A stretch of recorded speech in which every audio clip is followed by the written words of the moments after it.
आज हम जानेंगे कि लेटर क्या होता है, वर्ड क्या होता है और सेंटेंस क्या होता है। ठीक। लेटर, वर्ण वह मूल ध्वनि है जिसके खंड या टुकड़े नहीं किए जा सकते हैं।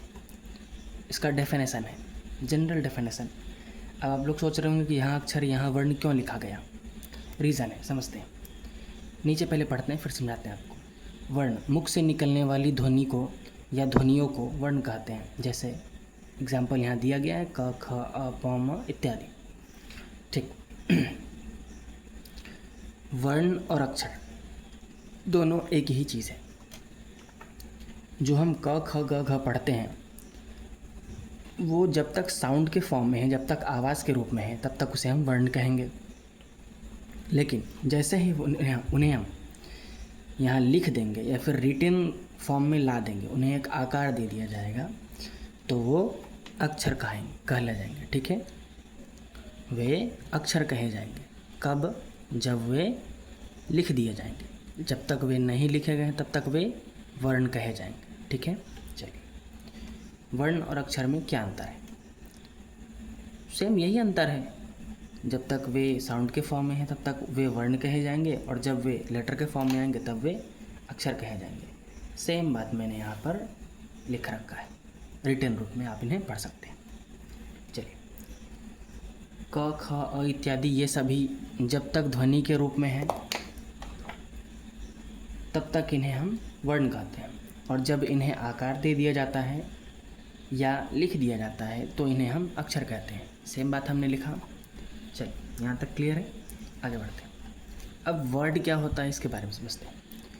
अक्षरों के सार्थक समूह को शब्द कहते हैं। A group of meaningful letters is called word. कहने का मतलब है कि लेटर ये भी है, ये भी है, ये भी है, सारे लेटर्स हैं। तो लेटर का ग्रुप हम दो तरीके से बना सकते हैं। अगर एक बच्चे को दे दिया जाए कि लेटर्स कुछ भी लिख दो, तो वो लिखेंगे, ग्रुप बनाएंगे, लेकिन उसका कोई मतलब नहीं निकलेगा। इसका मतलब वो वर्ड नहीं होंगे। लेकिन जैसे हमने यहाँ लिखा अक्षरों, अक्षरों का एक मतलब होता है सार्थक। सार्थक कहने का मतलब है जिसका अर्थ निकलता हो। ठीक है, समूह, इसका भी एक मतलब है। तो ये सारे जो लिखे गए हैं सब के सब शब्द हैं। क्यों? क्योंकि ये अक्षर के समूह तो हैं ही, साथ में इनके कुछ ना कुछ मतलब निकल रहे हैं। सेम बात यहाँ कही गई है। एग्जाम्पल, रावण हमने लिखा तो इसका पूरा अर्थ निकल रहा है, इसलिए शब्द है, क्योंकि रावण एक नाम है। अब हमने लिखा है वकन, इसका कोई अर्थ नहीं निकल रहा है, इसलिए ये शब्द नहीं है। शब्द हैं, हम आगे पढ़ेंगे इनके बारे में कि ये शब्द हैं, लेकिन निरर्थक शब्द है। लेकिन बच्चों को स्टार्टिंग पीरियड में बताया जाता है कि ये शब्द नहीं है, क्योंकि इनका कोई मतलब नहीं निकल रहा है। चलिए आगे बढ़ते हैं। अब पढ़ना है सेंटेंस के बारे में कि सेंटेंस होता क्या है, माने वाक्य क्या होता है। A group of words that makes complete sense is called sentence. कहने का मतलब है शब्दों का वैसा समूह जिसका पूरा पूरा अर्थ निकले उसे वाक्य कहते हैं। जिस प्रकार से हमने यहाँ लेटर्स के ग्रुप को बनाया था जिनका पूरा पूरा मतलब निकल रहा था, तो वो शब्द कहे जा रहे थे। ठीक उसी प्रकार, सेम उसी तरीके से यहाँ हम शब्दों के ग्रुप को अरेंज करेंगे, लेकिन सिस्टमैटिक वे में। ठीक है, जैसे हमने यहाँ लिखा है राम गाय चराता है, तो इसका एक अर्थ निकल रहा है कि हाँ राम गाय चराता है। यहाँ जो भी वर्ड्स लिखे गए हैं वो सिस्टमैटिक वे में लिखे गए हैं। ठीक, यही कारण है कि ये हमारे जो लिखे गए हैं यहाँ पर उन्हें हम लोग सेंटेंस कहेंगे। राम पढ़ता है, राम रीड्स, ये भी सेंटेंस है। सेम इसके जगह पर अगर हम लिखें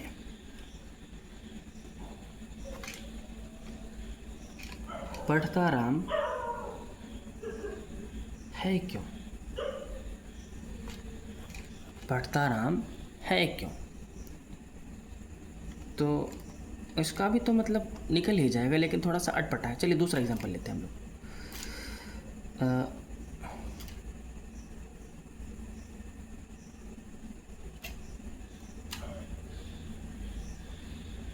राम घास पढ़ता है, इसका क्या मतलब हुआ?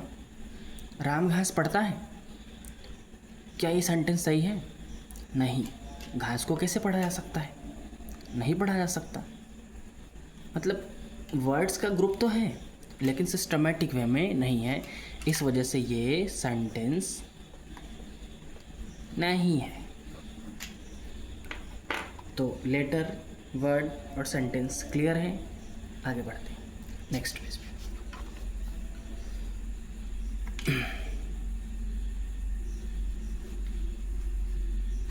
फर्स्ट पेज आपको नहीं दिख रहा होगा, मैं फर्स्ट पेज दोबारा से यहाँ रख देता हूँ ताकि आपको क्लियर दिख सके और आप अगर चाहो तो स्क्रीनशॉट ले सकते हो।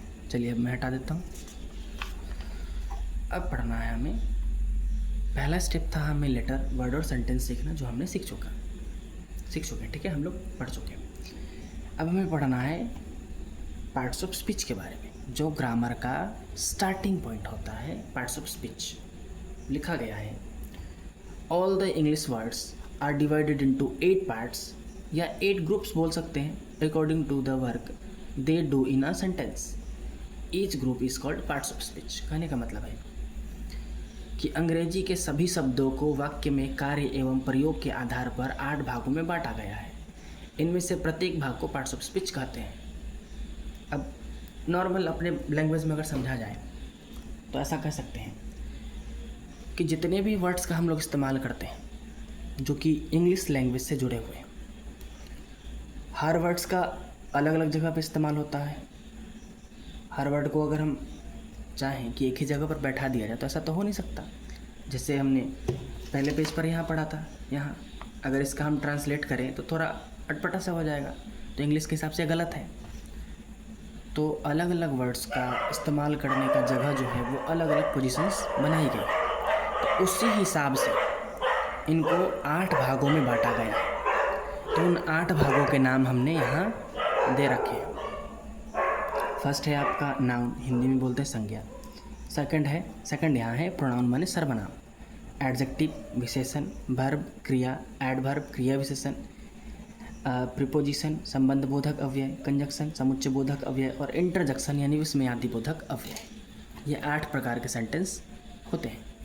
चलिए इन 8 प्रकार को पढ़ने से पहले एक और बेसिक स्टेप हम लोग समझते हैं। जैसे हमने पढ़ा अभी सेंटेंस के बारे में, तो सेंटेंस होता क्या है ये हम समझ गए। तो मेनली सेंटेंस में क्या क्या चीज़ें ज़रूरी होती हैं इनके बारे में समझते हैं। Sentence subject plus verb plus object 3 चीज़ों से मिलकर बनता है। किसी भी सेंटेंस को कंप्लीट होने के लिए ये 3 चीज़ें चाहिए ही चाहिए, तभी वो कंप्लीट सेंटेंस बनेगा, नहीं तो नहीं बनेगा। सब्जेक्ट को हिंदी में कर्ता, वर्ब को हिंदी में हम लोग बोलते हैं क्रिया और ऑब्जेक्ट को बोलते हैं कर्म। वो थोड़ा सा अलग लिख दिया मैंने, लेकिन एरो का निशान मैंने दे दिया ताकि आप लोग समझ पाए। जैसे हमने चलिए ये एग्जांपल मैं समझाऊंगा, बट अभी के लिए मैं छोड़ रहा हूँ, मैं आगे थोड़ा समझा लेता हूँ ताकि आपको अच्छे से क्लियरली समझ में आ जाए। चलिए इसको भी मैं एक बार सही कर लेता हूँ ताकि आप लोगों को क्लियरली दिखे। चलिए समझते हैं। सब्जेक्ट यानी कि कर्ता होता क्या है। तो सेंटेंस में जिसके बारे में बात हो या जो कह रहा हो उसे ही हम लोग सब्जेक्ट कहते हैं।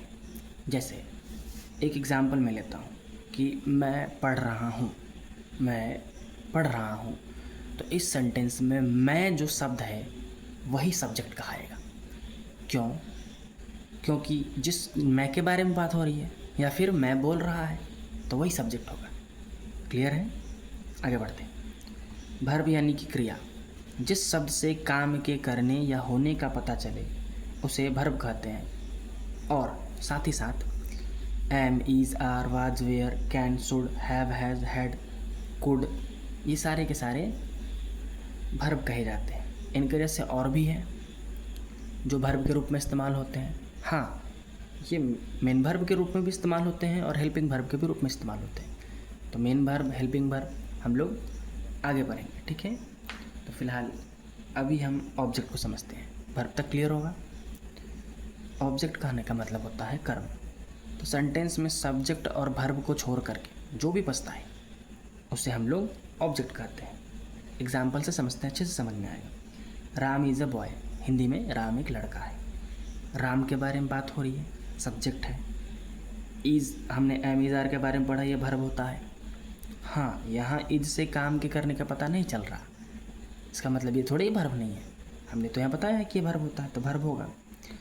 और इसके अलावे ए बॉय हमारा बच जाता है, तो ए ऑब्जेक्ट नहीं है सर जी, बॉय ऑब्जेक्ट होगा।